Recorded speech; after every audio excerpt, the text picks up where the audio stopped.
Hello student, आज की class में हम लोग use of the present tense को देखेंगे। Simple present tense, present continuous, present perfect और प्रेजेंट परफेक्ट कंटिन्यूअस आज की क्लास में हम लोग देखने वाले हैं। आपके पास बुक नहीं है तो भी कोई प्रॉब्लम नहीं है, मैंने आपको पहले ही बता रखा है। इसके पहले मैंने आपको 3 क्लास कराया है, तीनों क्लास को देखकर ही आज की क्लास को देखें, जिससे आप लोगों का कोई भी डाउट नहीं रहेगा। ओके, तो चलिए बिना देर करते हुए स्टार्ट करते हैं सिंपल प्रेजेंट टेंस को। हमेशा याद रखेंगे सिंपल प्रेजेंट टेंस जो होता है इसका हिंदी हम लोग ता है, ती है और ते है से निकालते हैं। मतलब जैसे राम खाना खाता है, मोहन चाय पीता है, इस हिसाब से मैं किताब पढ़ता हूँ, मोहन एक किताब पढ़ता है। तो यहाँ पर आपको ता है ती है का साउंड जो है लास्ट में देखने को मिलेगा, तो इससे आपको ट्रांसलेशन करने में बहुत ही आसानी हो जाती है। स्ट्रक्चर कैसा रहता है, तो स्ट्रक्चर के विषय में मैंने लास्ट क्लास में ही आपको बताया था कि किसी भी टेंस का, किसी भी सेंटेंस का स्ट्रक्चर हमेशा सब्जेक्ट, वर्ब और है कॉम्प्लीमेंट या ऑब्जेक्ट, इन्हीं सभी तरीक़ों से होता है। यहाँ पर आपको हर एक टेंस में 2 स्ट्रक्चर दिए जाएंगे। एक स्ट्रक्चर दिया जाएगा आपके एक्टिव वॉइस का और दूसरा स्ट्रक्चर दिया जाएगा आपके पैसिव वॉइस का। ठीक, तो दोनों स्ट्रक्चर को आप बखूबी ध्यान से देखेंगे और याद रखेंगे। क्लियर है? तो जो एक्टिव वॉइस होता है, उसमें सबसे पहले सब्जेक्ट आपको देखने को मिलेगा और उसके बाद first form of the verb मिलेगा। और वहीं first form of the verb ये चेंज हो जाता है पास्ट पार्टिसिपल में। पास्ट पार्टिसिपल का मतलब होता है वर्ब की थर्ड फॉर्म। पास्ट पार्टिसिपल का मतलब क्या होता है? वर्ब की थर्ड फॉर्म। तो ये जो मेन वर्ब होता है यही हमेशा पास्ट पार्टिसिपल में चेंज होता है। और ये जो सब्जेक्ट होता है, इस सेंटेंस में जो ऑब्जेक्ट होता है वहीं जाकर यहाँ पर सब्जेक्ट का रूप ले लेता है। और उसके बाद बी इज एम आर का हम लोग स्ट्रक्चर में फॉलो करेंगे हेल्पिंग वर्ब के रूप में। तो आपको हमेशा याद रखना है। क्या यहाँ पे आपने क्या क्या देखा? तो आप कहेंगे कि एक्टिव वॉइस में हमको सब्जेक्ट देखना है, सब्जेक्ट के बाद first form of the verb देखना है और उसके बाद हमारा ऑब्जेक्ट आएगा।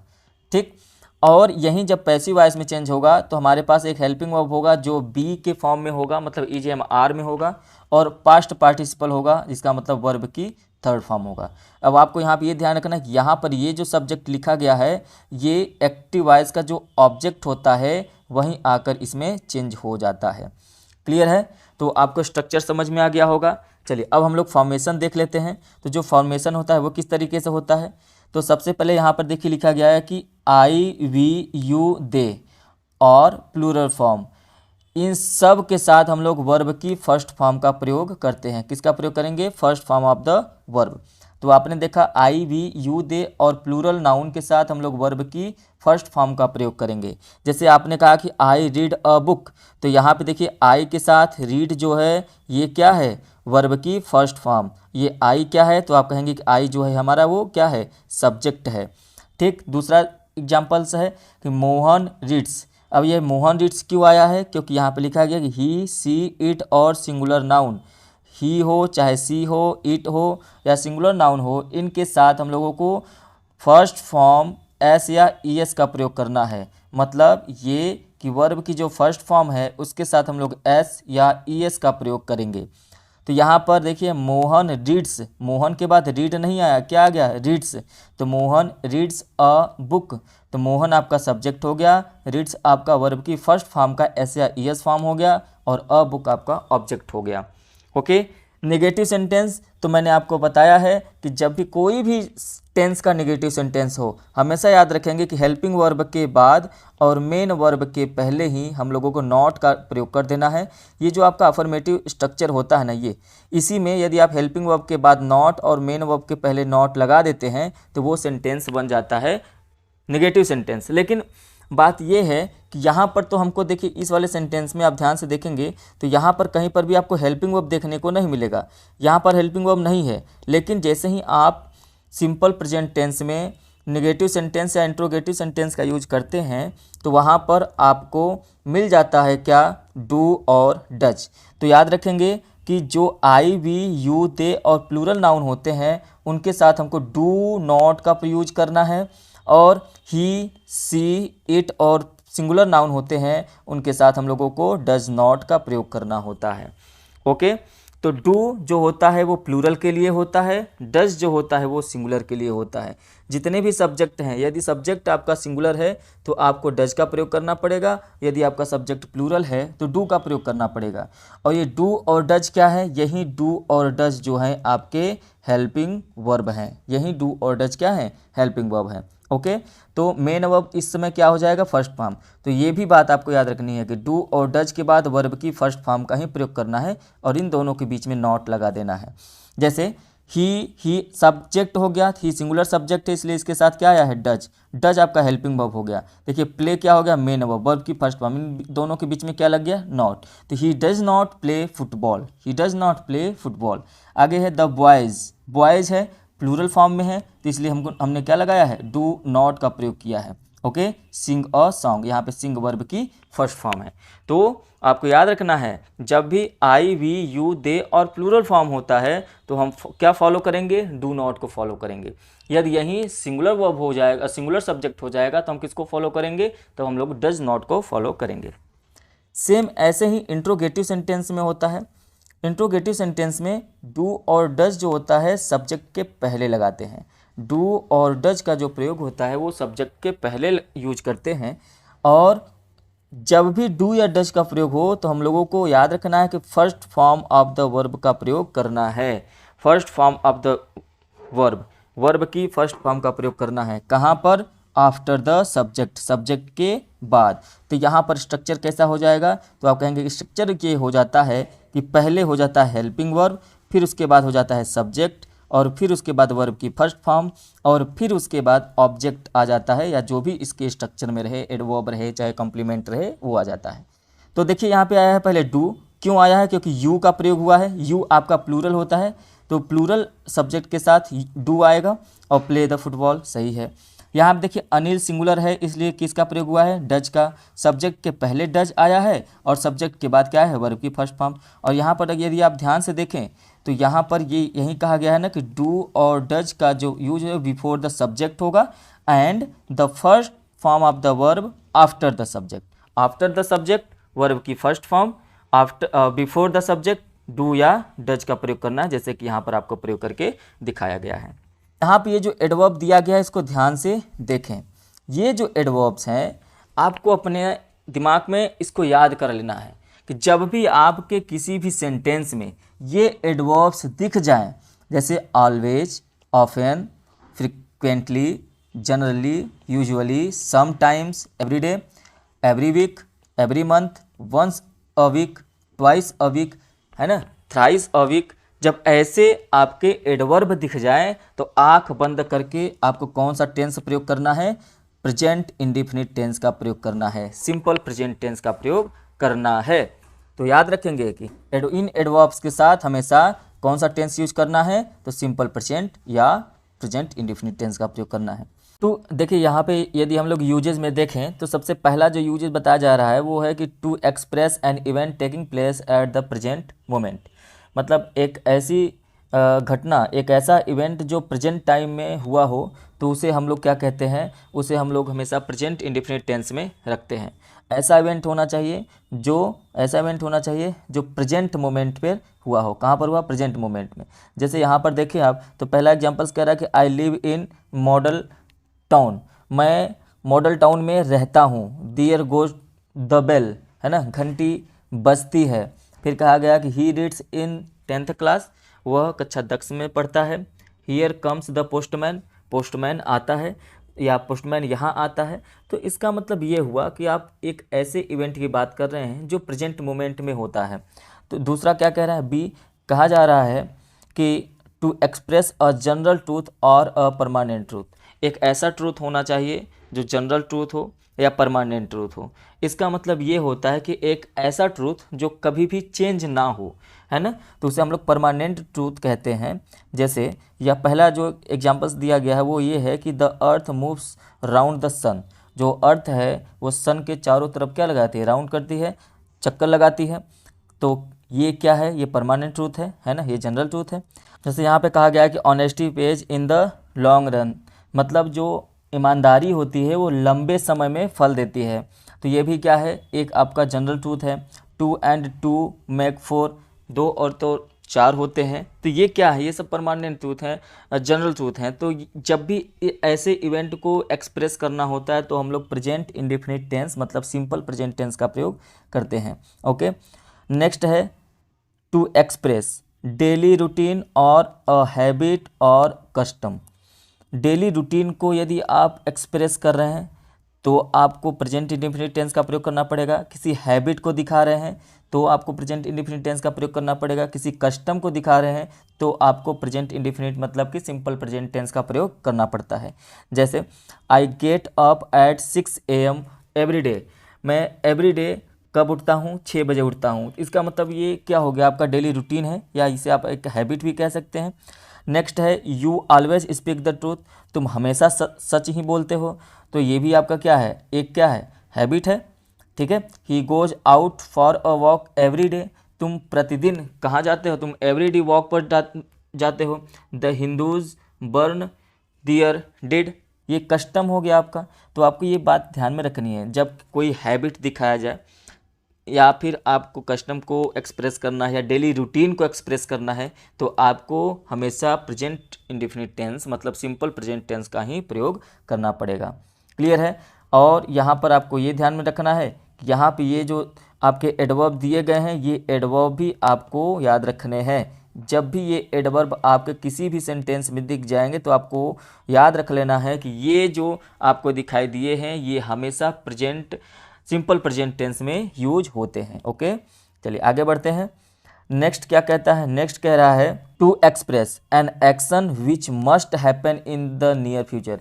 एक ऐसा एक्शन हो जो नियर फ्यूचर में ही होने वाला हो। मतलब जब भी आपको नियर फ्यूचर में कोई एक ऐसा एक्शन हो जो नियर फ्यूचर में नज़दीक फ्यूचर में होने वाला होता है तो आप फ्यूचर टेंस में वहाँ पर यूज नहीं करेंगे। आप कौन सा टेंस यूज करेंगे, आप सिंपल प्रेजेंट टेंस का प्रयोग करेंगे।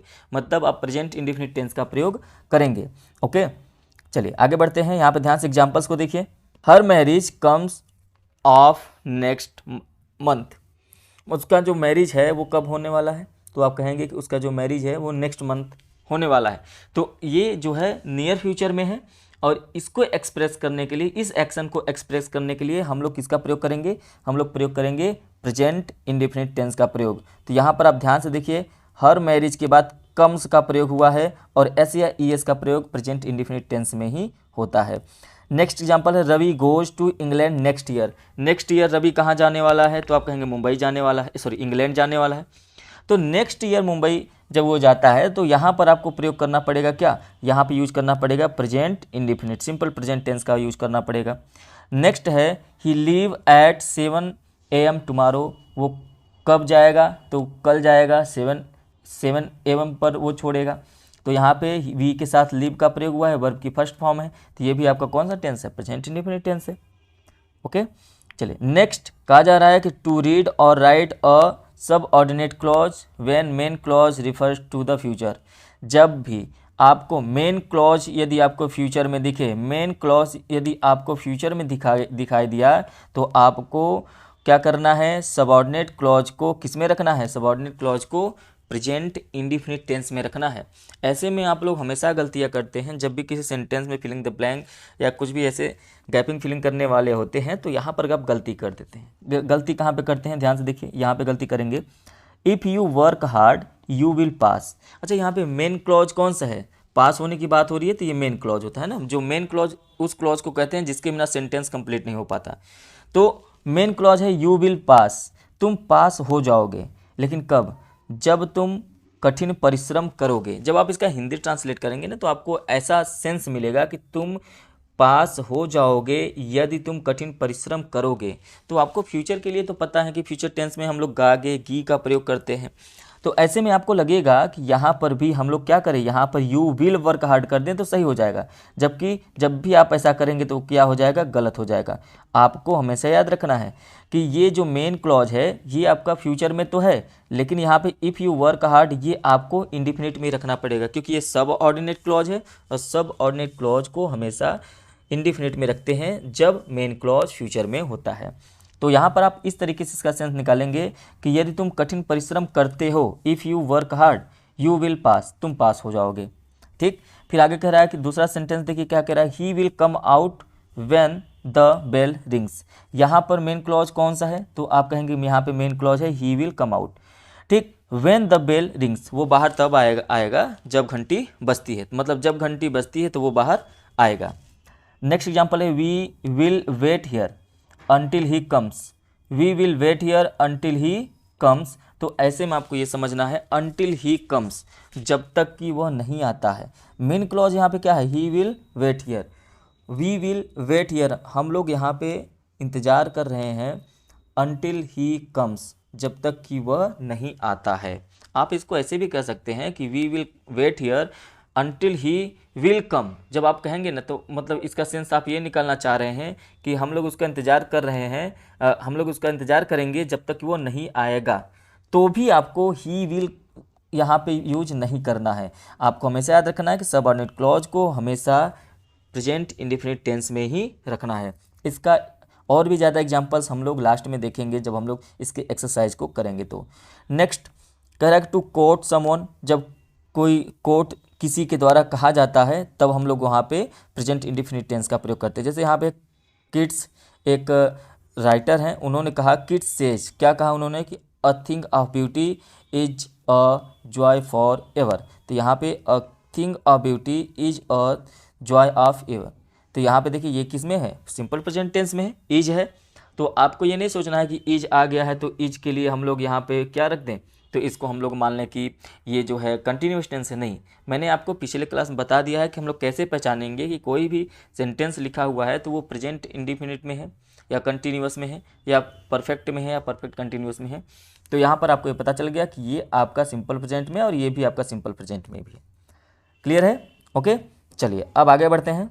तो यहाँ तक हो गया आपका प्रेजेंट इंडेफिनिट, जिसे हम लोग सिंपल प्रेजेंट कहते हैं। अब बारी है प्रेजेंट कंटिन्यूस टेंस की। प्रेजेंट कंटिन्यूस टेंस आपको ध्यान से देखना है। ओके, तो प्रेजेंट कंटिन्यूस टेंस में हम लोगों को क्या क्या देखना है, क्या क्या समझना है, पहले वो समझते हैं। इसके स्ट्रक्चर की बात करें तो सब्जेक्ट होगा, सब्जेक्ट के बाद इज एम आर आएगा और उसके बाद वर्ब आएगा। ये वर्ब की आईएनजी फॉर्म होगी। कौन सी फॉर्म होगी? आईएनजी। और इसके बाद हमारा क्या आ जाएगा? इसके बाद हमारा ऑब्जेक्ट आ जाएगा। और जब पैसिव में बात करेंगे तो ये जो इज एम आर है इसके बाद बस बीइंग लगाना है और यही जो मेन वर्ब है यही चेंज हो जाएगा वर्ब की थर्ड फॉर्म में, जिसे हम लोग पास्ट पार्टिसिपल कहते हैं। और ये जो ऑब्जेक्ट होता है ये कहाँ पर आ जाता है? सब्जेक्ट के विषय, सब्जेक्ट के स्थान पर। क्लियर है? तो एक्टिव पैसिव, जब हम लोग पैसिव वॉइस पढ़ेंगे चैप्टर तो वहाँ पर हम लोग इसके विषय में विस्तार से देखेंगे और समझेंगे कि एक ही स्ट्रक्चर से पूरा का पूरा कैसे हम लोग वो पैसिव वॉइस कंप्लीट कर लें। हम लोग ये बुक पढ़ रहे हैं इसलिए बुक में जो दिया है वो तो हमको पढ़ना ही पड़ेगा। ओके, चलिए इसके फॉर्मेशन की बात करें तो सबसे पहले अफर्मेटिव सेंटेंस में, अफर्मेटिव सेंटेंस में आपको क्या देखने को मिलेगा? Is with he she it और सिंगुलर नाउन। तो इज का जो यूज करना है वो किसके साथ करना है? ही सी इट और सिंगुलर नाउन के साथ। ओके, उसके बाद क्या कहा गया है कि एम का यूज किसके साथ करना है? आई के साथ। तो एम किसके साथ आएगा? हमेशा आई के साथ। एंड उसके बाद क्या कहा गया है? उसके बाद कहा गया है कि आर का जो यूज है, आर का जो यूज है वो किसके साथ किया जाएगा? We, you, they and plural noun के साथ। जब भी प्लूरल नाउन आएगा तो हमको किसका प्रयोग करना है? तो कहेंगे कि हम लोग आर का यूज करेंगे we, you, they and plural noun के साथ। तो यहाँ पर अफर्मेटिव सेंटेंस में ये जो बी दिया गया है इसके विषय में आपको क्लियर हो गया होगा कि कहाँ पर हम लोग इज का यूज करेंगे तो कहेंगे ही, सी, इट और सिंगुलर नाउन के साथ। कहाँ पर हम लोगों को एम का प्रयोग करना है तो सिर्फ और सिर्फ आई के साथ। कहाँ पर आर का प्रयोग करना है तो कहेंगे कि we, you, they and plural noun के साथ आर का प्रयोग करना है। ओके, ठीक। अब यहाँ पर आपको समझने की बात यह है कि मैंने आपको बताया हुआ है कि हेल्पिंग वर्ब और मेन वर्ब यदि आपको दिया है तो इसके बाद और इसके पहले, हेल्पिंग वर्ब के बाद और मेन वर्ब के पहले यदि आप नॉट लगा देते हैं तो वो नेगेटिव सेंटेंस बन जाता है।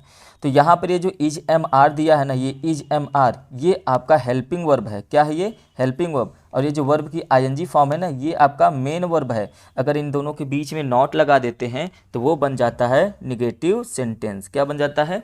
Negative sentence. ओके, तो यहाँ पे ये देखिए साफ साफ लिखा भी है कि not is placed between the helping verb and the principal verb.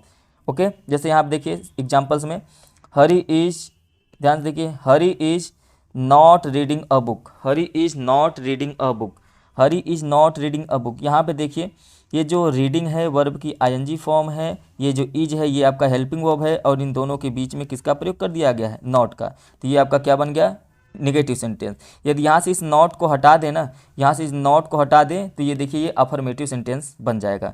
Okay, next आप ध्यान से देखिए, the boys are not playing in the field.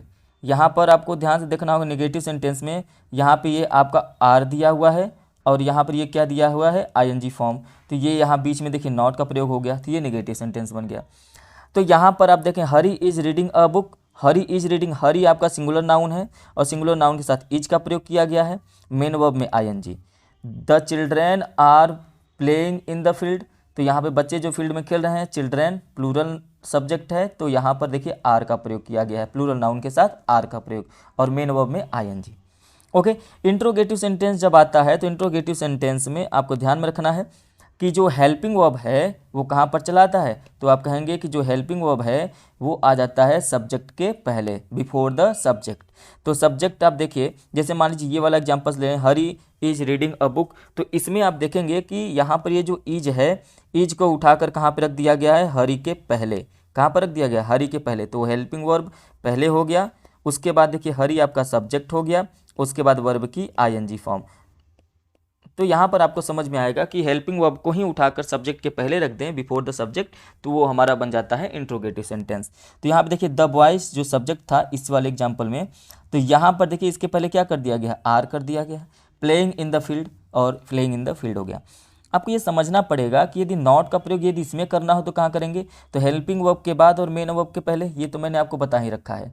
तो इस केस में यहाँ पे आप देखें तो यहाँ पे आप कहेंगे कि ये रहा आपका हेल्पिंग वर्ब और ये रहा मेन वर्ब, तो आप कहाँ पर नॉट का प्रयोग करेंगे, तो कहेंगे कि बॉयज के बाद करेंगे, मेन वर्ब के पहले हो जाएगा।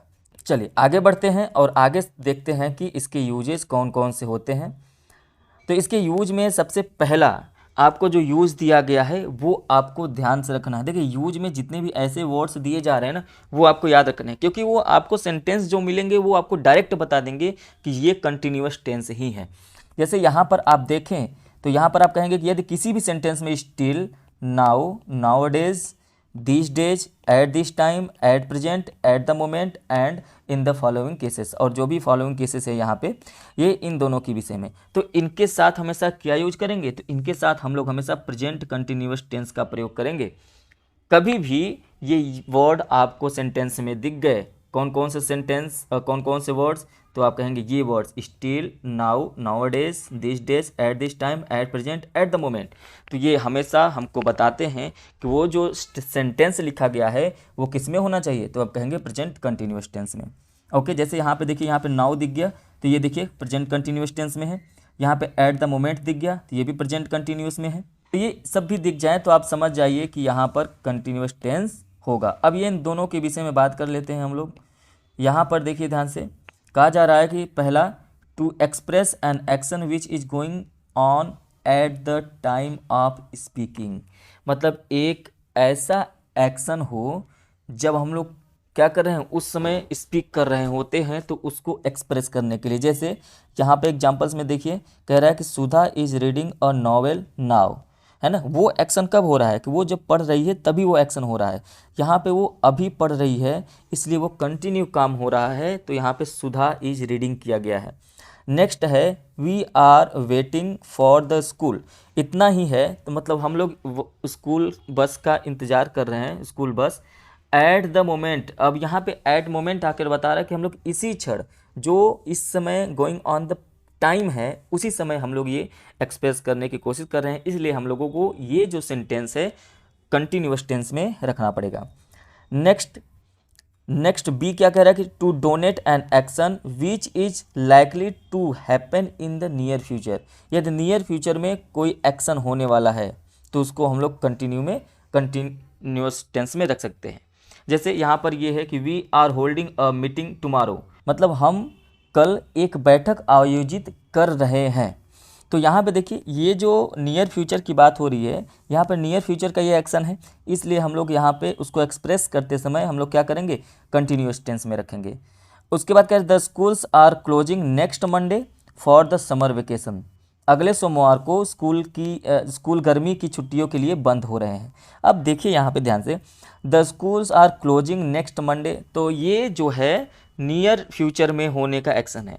अब आप कहेंगे कि सर अभी हम लोगों ने प्रेजेंट सिंपल प्रेजेंट टेंस में मतलब इंडिफिनिट टेंस में भी हमने ये देखा कि अगर हम कोई एक्शन है जो हैपन हो रहा है या लाइकली हो रहा है कब, तो जब नियर फ्यूचर में, तो हम लोग प्रेजेंट टेंस रख रहे थे। तो इन दोनों में डिफरेंस क्या? कोई डिफरेंस नहीं है, आपके ऊपर है। चाहे तो आप उस टेंस को कहाँ रखिए, प्रेजेंट इंडिफिनिट में, चाहे आप उसको कहाँ रखिए, कंटिन्यूअस में, लेकिन उस टेंस जो है प्रेजेंट का ही होना चाहिए, आप उसको फ्यूचर में नहीं रखने जा रहे हैं। ओके, तो नेक्स्ट है हमारा प्रेजेंट परफेक्ट टेंस। तो हमारा कंटिन्यूअस टेंस कंप्लीट हो गया। अब बारी आती है प्रेजेंट परफेक्ट टेंस की। तो प्रेजेंट परफेक्ट टेंस को ध्यान से देखिए। इसके स्ट्रक्चर की बात करें तो इसके स्ट्रक्चर में पहले सब्जेक्ट आता है एक्टिव वॉइस में, फिर हैज और हैव आता है, और फिर उसके बाद पास्ट पार्टिसिपल आता है, और फिर उसके बाद हम लोग कहेंगे कि इसके बाद ऑब्जेक्ट आ जाएगा। क्लियर है? तो आप कहेंगे बिल्कुल सर, बिल्कुल क्लियर है। तो यहाँ पे ये जो हैज हैव है ये डिपेंड करता है सिंगुलर और प्लूरल पे। हैज़ जो होता है ये हेल्पिंग वर्ब है, और ये जो है हैज हैव हेल्पिंग वर्ब है, और पास्ट पार्टिसिपल आपका मेन वर्ब है, जिसको हम लोग कहते हैं वर्ब की थर्ड फॉर्म। वर्ब की थर्ड फॉर्म को ही पास्ट पार्टिसिपल कहते हैं। अब यहीं पर ये जो ऑब्जेक्ट है यहाँ पर ये सब्जेक्ट का रूप हो जाता है जब हम लोग इसको पैसिव में बदलते हैं। हैज हैव हमेशा रहेगा, और यहाँ पर बिन का प्रयोग करेंगे उसके बाद थर्ड फॉर्म के लिए, और उसके बाद पार्टिसिपल, इसी को जस्ट कॉपी पेस्ट कर देते हैं इसमें। क्लियर है? चलिए, तो यहाँ पर आपको, यहाँ पर जब अफर्मेटिव सेंटेंस देखने को मिलेगा तो यहाँ पर आपको ये देखने को मिलेगा कि यहाँ पर ये सब्जेक्ट हैज है और उसके बाद पास्ट पार्टिसिपल। तो मतलब जब हेल्पिंग वर्ब हो और इधर मेन वर्ब हो, हेल्पिंग वर्ब में आपको हैज या हैव देखने को मिलेगा, और मेन वर्ब में आपको वर्ब की थर्ड फॉर्म। तो ये होता है इस टेंस का स्ट्रक्चर। तो यदि निगेटिव सेंटेंस हो जाएगा तो हेल्पिंग वर्ब के बाद और मेन वर्ब के पहले नॉट लगा दीजिए, और यदि इंट्रोगेटिव सेंटेंस है तो जो सब्जेक्ट है उसके पहले इस हेल्पिंग वर्ब को उठा के रख दीजिए। इस हेल्पिंग वर्ब को सब्जेक्ट के पहले रख देंगे तो इंट्रोगेटिव सेंटेंस बन जाएगा। चलिए, इन फॉर्मेशन को देख लेते हैं कि किस तरीके से ये वर्क करते हैं। यहाँ पे कहा गया इन अफर्मेटिव सेंटेंसेस, जो अफर्मेटिव सेंटेंसेस होते हैं उसमें क्या देखना है आपको ध्यान से, उसमें ये देखना है कि has have are to be used according to the their subject. ये जो हैज हैव होते हैं ये अपने सब्जेक्ट के अकॉर्डिंग यूज होते हैं। मतलब आप ये कह सकते हैं कि has with he she it and singular nouns, और have I we you they and plural nouns के साथ यूज होते हैं। जो आपका ये हैज है ये किसके साथ यूज हो रहा है, तो आप कहेंगे कि he she it and singular noun के साथ। और यहाँ पर देखिए जो आपका ये हैव है ये किसके साथ यूज हो रहा है, तो कहेंगे कि I we you they and plural noun के साथ यूज हो रहा है। सिंपल सी चीज़ है। अब बात यह है कि आपको ध्यान में रखना है कि आई के साथ क्या है, हैव है। आई के साथ यहाँ पे हैज का यूज नहीं हो रहा है, तो इसको थोड़ा सा संभल के रखिए। ओके, चलिए अब देखिए एग्जाम्पल से, I have lost my pen.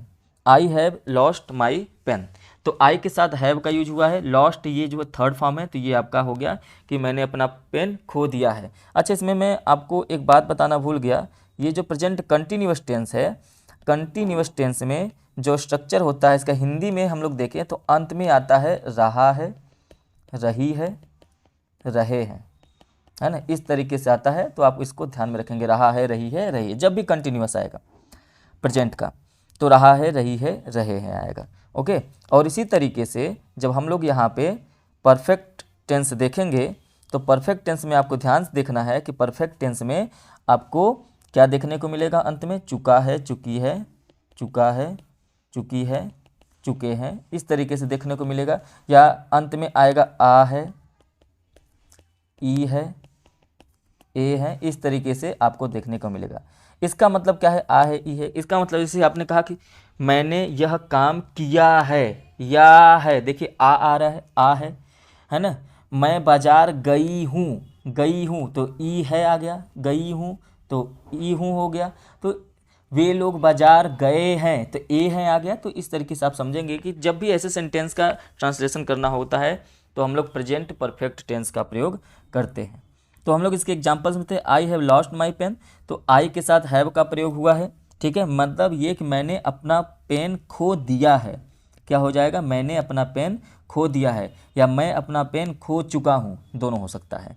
Next है, क्या है, she has finished her work, वह अपना काम खत्म कर चुकी है, या तो आप ये कह सकते हैं कि उसने अपना काम खत्म या फिनिश कर दिया है। तो दोनों में आपको यहाँ पर समझ में आएगा कि यहाँ पर प्रेजेंट परफेक्ट टेंस का प्रयोग होगा। और ध्यान से देखने की बात है कि हैव आया है आई के साथ, सब्जेक्ट प्लूरल है तो आई के साथ हैव, सब्जेक्ट यहाँ पे सी है तो आई सी के साथ हैज आया है। और यहाँ पे देखिए लॉस्ट और फिनिश्ड दोनों वर्ब की थर्ड फॉर्म है। ओके, नेक्स्ट आप देखिए ध्यान से, कह रहा है कि इन नेगेटिव सेंटेंस में कहाँ हो जाएगा, not between the verb and helping verb, main verb और हेल्पिंग वर्ब के बीच में नॉट हो जाएगा। जैसे यहाँ पर आप देखें तो कह रहा है कि I have not lost my pen, तो जो नॉट का जो यूज हुआ है हैव के बाद और लॉस्ट के पहले यूज हुआ है। She has finished the work, not का यूज हुआ है हैज़ के बाद और फिनिश्ड के पहले, तो she has not finished the work, मतलब उसने काम अपना ख़त्म नहीं किया है।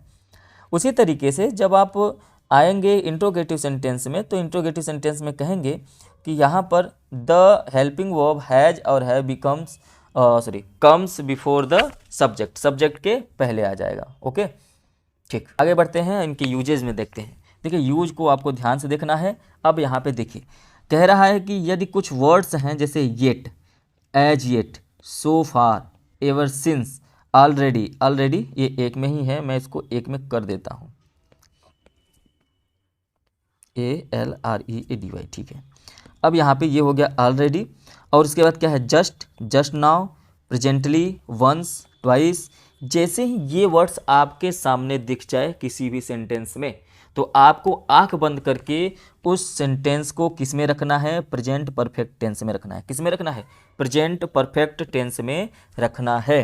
फिर से याद रखिए कौन कौन से वो वर्ड्स हैं, तो वो वर्ड्स हैं yet, as yet, so far, ever since, already, है ना, just now, presently, once, twice, है ना, वंस, ट्वाइस, थ्राइस, जब भी ऐसे वर्ड्स आए तो ये हमेशा किसको शो करते हैं, तो ये करते हैं प्रेजेंट परफेक्ट टेंस को, प्रेजेंट परफेक्ट टेंस को करते हैं।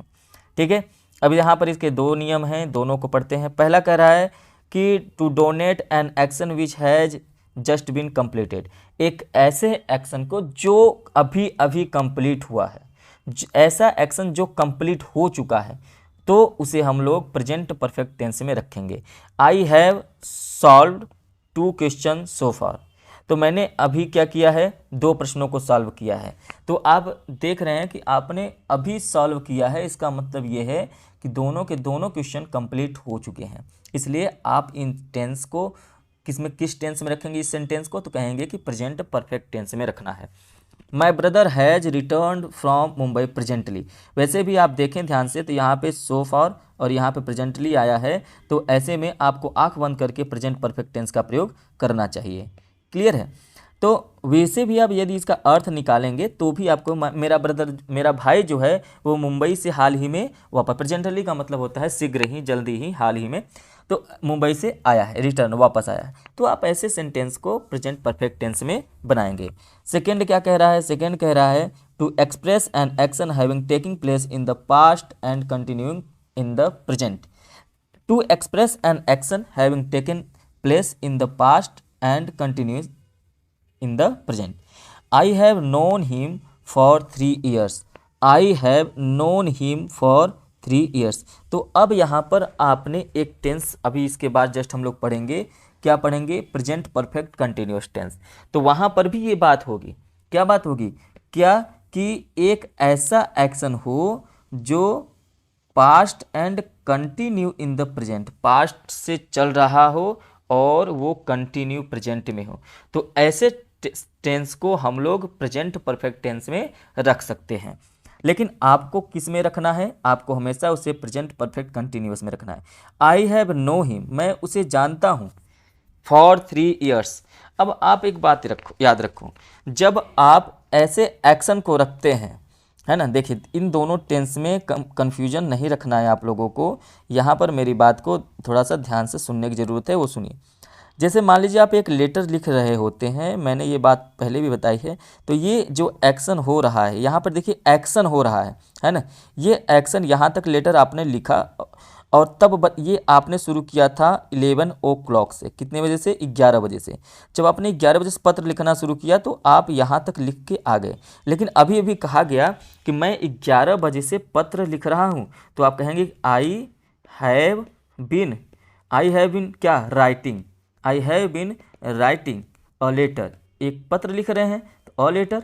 अब बताएंगे आप कि 11 बजे से, है ना, फॉर 11 o'clock, तो आप बता दिए कि 11 बजे से। लेकिन आप देखेंगे ध्यान से, मैंने यहाँ पे यूज किया I have writing, I have been writing, तो ये मैंने जो टेंस रखा है ना, यहाँ तक के लिए तो हैव बीन हो गया, लेकिन राइटिंग के लिए हम लोग यहाँ पर कंप्लीट के लिए हैव बीन का यूज कर दिए, और कंटिन्यू के लिए हमने, अब यहाँ से तो अब जो भी लिखा जाए कंटिन्यू लिखा ही जाएगा, तो ये प्रेजेंट में।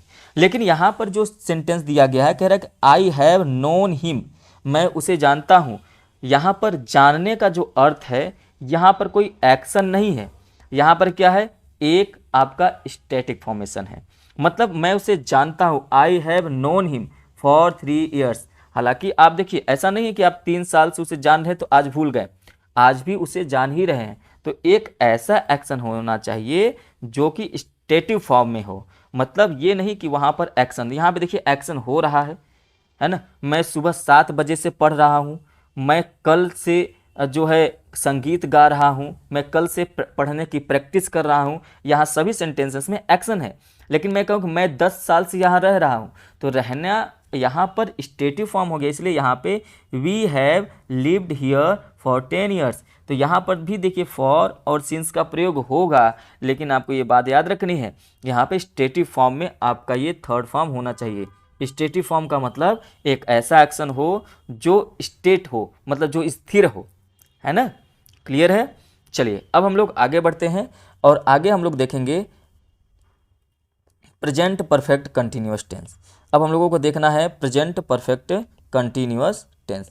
यहाँ पर मैंने आपको पहले भी बताया कि इसका नाम प्रेजेंट परफेक्ट कंटिन्यूअस टेंस क्यों है, फिर भी मैं आपको यहाँ पर थोड़ा सा एक्सप्लेन कर देता हूँ। देखिए, प्रेजेंट है तो प्रेजेंट के लिए आपको यूज करना पड़ेगा हैज और हैव। तो प्रेजेंट के लिए आपने यूज किया हैज और हैव। एक बात याद रखना है कि इसका पैसिव वॉइस नहीं बनता है, इसलिए इसके स्ट्रक्चर में कहीं पर भी पैसिव वॉइस की बात नहीं की गई, इसका सिर्फ और सिर्फ एक्टिव वॉइस होता है। तो प्रेजेंट के लिए आपने क्या यूज किया, तो आप कहेंगे कि प्रेजेंट के लिए हमने यूज किया है हैज और हैव। अच्छा, परफेक्ट के लिए, तो परफेक्ट के लिए, प्रेजेंट परफेक्ट के लिए आपने दोनों के लिए यूज कर दिया क्या, हैज और हैव। तो प्रेजेंट परफेक्ट के लिए यूज हो गया हैज और हैव। कंटिन्यूअस के लिए हमको वर्ब की आईएनजी फॉर्म चाहिए, वो हमने भी यूज कर दिया वर्ब की आईएनजी फॉर्म यहाँ पर।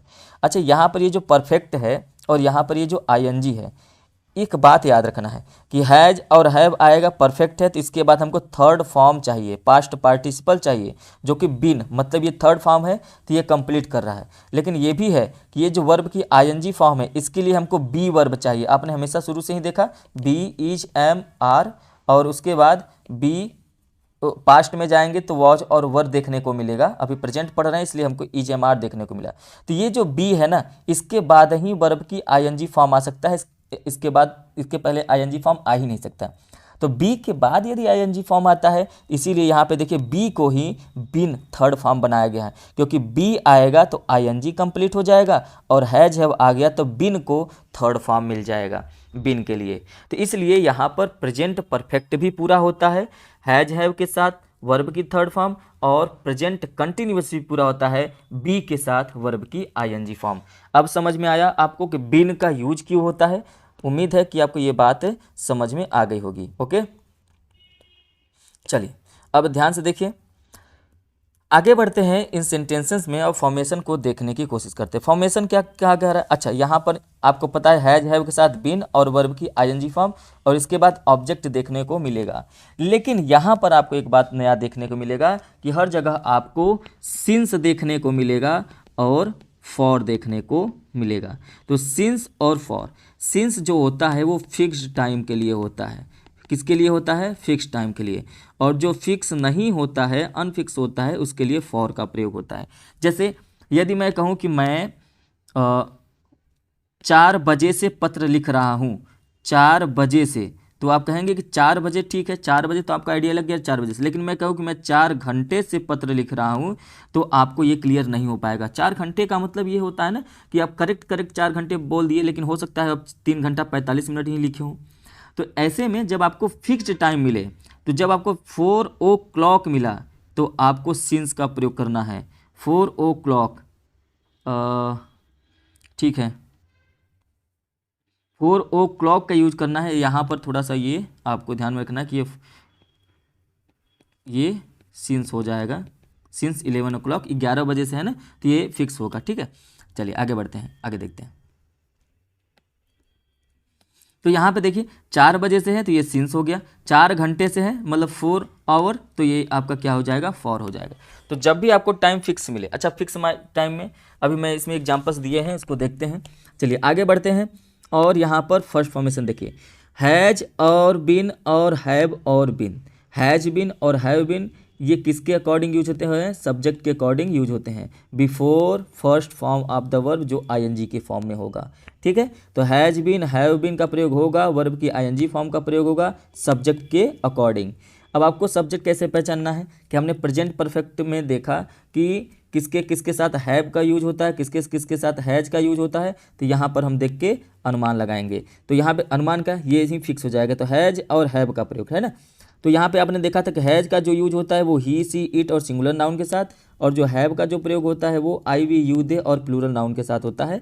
तो यही चीज़ यहाँ पर भी है जो आपने यूज किया, क्या यूज किया कि यहाँ पर ये जो हैज का प्रयोग हुआ है ये किसके साथ हो जाएगा, हैव बीन और हैज बीन और हैव बीन का यूज हो जाएगा सब्जेक्ट के अकॉर्डिंग। क्लियर है। पहला एग्जाम्पल्स क्या दिया है, पहला एग्जाम्पल दिया he has been waiting for you for 1 hour. अच्छा यहाँ पे कह रहा है कि ही हैज़ बिन वेटिंग, वह इंतज़ार कर रहा है। यहाँ पर भी आपको हिंदी में याद रखना है कि यहाँ पर क्या आएगा, रहा है, रही है, रहा है, रही है, रहे हैं, लेकिन इसमें आपको टाइम भी मिलेगा। क्या मिलेगा, टाइम भी मिलेगा, ये बात हो जाती है। तो यहाँ पर कहा क्या जा रहा है, यहाँ पर कहा जा रहा है कि वह इंतज़ार कर रहा है तुम्हारा फॉर 1 आवर, 1 घंटे से। अच्छा 1 घंटे से तो हो सकता है वो 45 मिनट हो सकता है वो 2 घंटे से रुका हो, लेकिन ये बोल रहा है कि वहाँ वो 1 घंटे से। तो 1 घंटे इन द सेंस ये हुआ कि वो 1 घंटे से तुम्हारा इंतजार कर रहा है, मतलब 1 घंटे से कर रहा है तो 1 घंटा तो कर ही चुका है, अभी तक इंतजार भी कर रहा है। तो कंटिन्यूअस का मतलब वो कंटिन्यू 1 घंटा इंतजार किया है, और परफेक्ट का मतलब ये होता है कि अभी भी कंटिन्यू इंतजार कर रहा है। परफेक्ट का मतलब ये हो गया कि 1 घंटा तक इंतजार, मतलब परफेक्ट का मतलब मैंने आपको बताया ना, परफेक्ट का में कोई भी एक्शन कंप्लीट हो जाता है, तो कंप्लीट कितना हो गया, 1 आवर। और कंटिन्यू चल रहा है, कंटिन्यू कितना चल रहा है, तो आप कहेंगे कंटिन्यू चल रहा है आपका, अब जितना चला सके। तो वो इंतजार कर रहा है, he has been waiting for you for 1 hour, 1 घंटे से, इसलिए फॉर का यूज हुआ है। They have been living in this house since 1970। तो यहाँ पे दे हैव बीन लिविंग, वो रह रहा है कहाँ पर, इन दिस हाउस, इन इस घर में, तो सिंस 1970, तो यहाँ पे 1970 से, तो 1970 जो है ये फिक्स टाइम है, और फिक्स टाइम के साथ सिंस का प्रयोग होता है। क्लियर है। आप चाहें तो यहाँ पर परफेक्ट टेंस का भी यूज कर सकते हैं। क्लियर है। नेगेटिव सेंटेंस में हैज़ बीन और हैव बीन, इन दोनों के बीच में ही नॉट का प्रयोग होगा। जैसे देखिए हैज़ के बाद not, been running since morning, morning के साथ सिंस का प्रयोग होगा। They have not been playing for 2 hours. ठीक है। इंट्रोगेटिव सेंटेंस में हमेशा याद रखेंगे कि सब्जेक्ट के पहले किसका प्रयोग हो जाएगा, हेल्पिंग वर्ब का। तो यहाँ पे देखिए has he been waiting for you for 1 hour, have they been living in this house since 1970। Okay, यहाँ पे क्लियर हो गया होगा ये बात। चलिए आगे बढ़ते हैं। अब इसके यूज को देखते हैं, इसके यूज को थोड़ा सा आपको समझना पड़ेगा। The present perfect continuous tense is used first to express an action which began in the past but is still going on, है ना। एक ऐसा एक्शन जो बिगेन हुआ हो, शुरू कहाँ से हुआ हो, पास्ट में, began in the past, began in the past, past में शुरू हुआ है, और कंप्लीट कहाँ हो रहा है, अभी कंप्लीट नहीं हुआ, बट लेकिन स्टिल गोइंग ऑन, अभी तक वो चल रहा है। जैसे एग्जाम्पल्स है, सी हैज बीन रीडिंग, वह पढ़ रही है, क्या, अ बुक, वह एक बुक पढ़ रही है, सिंस मॉर्निंग, मॉर्निंग से, मतलब मॉर्निंग से एक एक्शन स्टार्ट हुआ है मॉर्निंग से, और अभी तक वो चल ही रहा है, अभी तक वो पढ़ ही रही है। I have been suffering from fever for 2 days, मैं 2 दिन से जो है बीमार हूँ, फीवर है। तो ऐसे में 2 दिन पहले बीमार ये फीवर स्टार्ट हुआ है, और अभी तक ये फीवर चल रहा है। ओके, चलिए नेक्स्ट क्या कह रहा है, नेक्स्ट कह रहा है, ध्यान से देखिए, to express an action which began in the past has been just completed but whose result is still in the present. जैसे my clothes are dirty because I have been washing my car. अब देखिए यहाँ पे कह रहा है कि मेरा जो क्लोथ्स है वो डर्टी हो गया है, मेरा जो क्लोथ्स है वो, मेरे जो कपड़े हैं वो गंदे हो गए हैं। कैसे? बिकॉज, क्यों? क्योंकि I have been washing my car, क्योंकि मैं अपना कार धो रहा हूँ। अब इस बात को हमेशा याद रखिए, यहाँ पर कह क्या रहा है कि ऐसे एक्सप्रेशन को, जो N action which begin in the past, एक ऐसा एक्शन हो जो पास्ट में शुरुआत हुआ हो, and has been just completed, और वो कंप्लीट भी हो गया हो, है ना। एक ऐसा एक्शन जो पास्ट में स्टार्ट हुआ हो और वो कंप्लीट भी हो गया हो, बट लेकिन whose result is still in the present, और सभी का जो रिजल्ट है, जिसका जो रिजल्ट है वो प्रेजेंट में दिख रहा हो। तो वैसे में हमको किसका प्रयोग करना है? तो वैसे में हमको प्रयोग करना है किसका? प्रेजेंट परफेक्ट कंटिन्यूअस का। फिर से मैं बता रहा हूँ, ध्यान से समझिए। एक ऐसा एक्शन हो जो पास्ट में स्टार्ट हुआ हो और कंप्लीट भी हो गया हो, लेकिन उसका जो असर है, उसका जो रिजल्ट है वो अभी प्रेजेंट टाइम में हो, तो वो टेंस हमेशा किस में रहता है? तो आप कहेंगे कि वो टेंस हमेशा रहता है प्रेजेंट परफेक्ट कंटिन्यूअस टेंस में। जैसे माई क्लोथ्स आर डर्टी, अच्छा मेरे जो कपड़े हैं वो गंदे हो गए हैं, ठीक है। ये गंदे हो गए हैं, ये कब हुए हैं? I have been washing my car, क्योंकि मैं अपना कार धो रहा हूँ। वो अपना कार धो रहा है, पास्ट में स्टार्ट किया, पास्ट में शुरू हुआ और कंप्लीट भी हुआ, लेकिन उसके कपड़े गंदे अभी तक हैं, प्रेजेंट टाइम तक। इसलिए यहाँ पर क्या रखा गया है? यहाँ पर देखेंगे तो ध्यान से, कौन सा टेंस रखा गया है? Present perfect continuous. नेक्स्ट है I have been cleaning my room, मैं अपना रूम साफ कर रहा हूँ सिंस मॉर्निंग, सुबह से। अच्छा ये ऐसे इस टेंस में क्यों हुआ? क्योंकि सिंस मॉर्निंग यहाँ पे लग गया, तो वैसे भी समझ में आ जाएगा। And I am very much tired now, और मैं अभी तक बहुत ही क्या हूँ? टायर्ड हूँ, थक गया हूँ, बहुत ज़्यादा थक गया हूँ। तो आपको यहाँ पर देखने को मिलेगा कि मैं बहुत ज़्यादा थक गया हूँ। तो ये जो थकने का रिजल्ट, ये जो रिजल्ट है ना, ये अभी तो दिख रहा है, लेकिन वास्तव में इसके पहले एक काम हुआ होगा जो स्टार्ट हुआ और वो कंप्लीट भी हो गया। वो काम कौन सा था? तो आप कहेंगे I have been cleaning my room, मैं अपना जो है रूम सुबह से साफ कर रहा हूँ इसलिए, और मैं बहुत थक गया हूँ, है ना। तो ऐसे में आपको समझना पड़ेगा। सी, ये क्या कह रहा है? कह रहा है कि टू एक्सप्रेस, क्या एक्सप्रेस करना है? An action in a sentence which begins with for, how long और सिंस व्हेन। कोई भी एक्शन हो यदि उसमें आपको दो वर्ड्स दिख गए, कौन कौन से वर्ड्स? एक है for how long, for how long, और एक है आपका सिंस व्हेन। तो ये आप आंख बंद करके बताइए कि ये जो टेंस लिखा गया होगा प्रेजेंट परफेक्ट कंटिन्यूअस टेंस में ही लिखा गया होगा। किस में लिखा गया होगा? प्रेजेंट परफेक्ट कंटिन्यूअस टेंस में लिखा गया होगा। ओके, तो यहाँ पर आपको ध्यान से देखना है, इस बात को ध्यान से देख लीजिए। क्या कह रहा है? कह रहा है कि सिंस व्हेन आ गया पहले ही, सिंस व्हेन।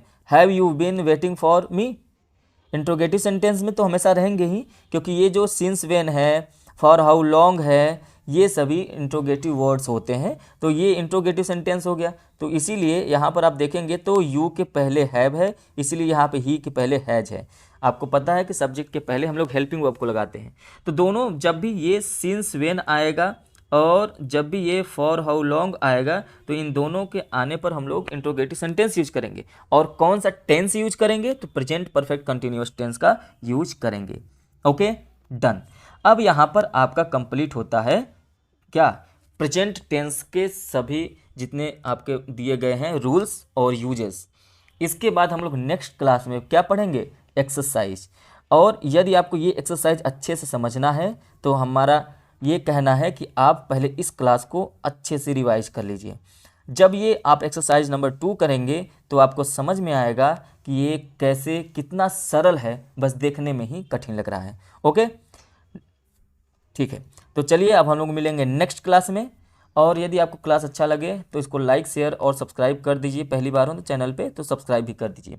ओके, चलिए मिलेंगे नेक्स्ट क्लास में। Thank you, have a nice day.